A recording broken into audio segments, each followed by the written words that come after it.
Welcome to Ideals Board. On this video, you will learn how to use the board composition report. Once you have logged into your workspace, head to the reports found in the left panel. In Reports, you will find the Audit Log, Attendance, and Board Composition reports. Click the tab to enter the report. The Board Composition report helps workspace admins and secretaries understand the makeup of users across groups, including who's active, how long they've been involved, and other key demographics. Refine the report using the group and field filters. Select your required group and the report will automatically update. Get granular on your data using the Fields filter. You'll find all the standard fields in the dropdown, as well as any custom fields you have created.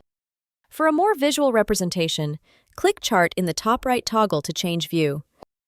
The display will change to a range of graphs. Our interactive graphs simplify complex data, making it easy to uncover insights quickly.